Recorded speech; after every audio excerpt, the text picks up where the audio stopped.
प्रधानमंत्री मोदी 9 साल के बाद इस्राइल के दौरे पर गए। इस दौरान उन्होंने वहां की संसद को संबोधित किया और ऐसा करने वाले वो देश के पहले प्रधानमंत्री बने। संसद ने उन्हें सर्वोच्च सम्मान से भी सम्मानित किया और इस दौरान प्रधानमंत्री ने कई ऐसी बातें कही जिस पर पूरी दुनिया की नजर है। उन्होंने आतंकवाद का कड़ा मुकाबला करने की बात कही। उन्होंने हमास की कड़ी निंदा की। 26 से 11 आतंकी हमले का भी जिक्र किया जिसमें इजराइल का नागरिक भी मारा गया था और इसके अलावा ये भी कहा कि दो सभ्यताएं एक दूसरे से मिल रही हैं और इतने सालों के बाद भी।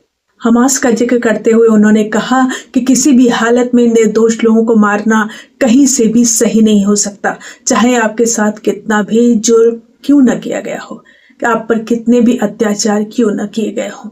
और इसको लेकर उन्होंने हमास की कड़ी निंदा की।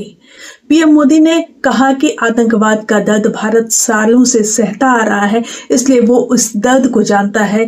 इसलिए इस हमले की यानी हमास ने जो इजराइल पे हमला किया वो काफी गलत था। प्रधानमंत्री मोदी ने कहा कि हर हाल में शांति का रास्ता ही सही है और इस पर चलकर ही दुनिया को आगे ले जाया जा सकता है।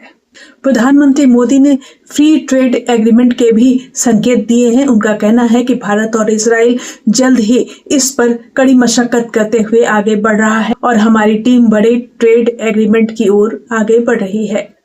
पीएम मोदी जब वहां पहुंचे, संसद पहुंचे, तो मोदी मोदी के नारे लगे और यहाँ तक कि जब प्रधानमंत्री इजराइल पहुंचे तो तेल अवीव में एयरपोर्ट पर उनका स्वागत करने के लिए राष्ट्रपति नेतन्याहू और उनकी पत्नी सारा नेतन्याहू पहुंचे हुए थे।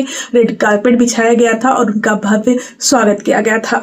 प्रधानमंत्री जब संसद में बोलने आए तो उस समय विपक्ष भी स्पेशली आया। हालांकि विपक्ष उस समय बायकॉट किया हुआ था संसद का। इजराइल के विपक्षी नेता का कहना था कि चूंकि सर्वोच्च न्यायालय के जजों को इस कार्यक्रम में इनवाइट नहीं किया गया है, इसलिए विपक्ष भी बायकॉट कर रहा था। लेकिन प्रधानमंत्री के भाषण के दौरान वो लोग मौजूद थे। उन्होंने कहा कि आपके लिए हम लोग आए हैं।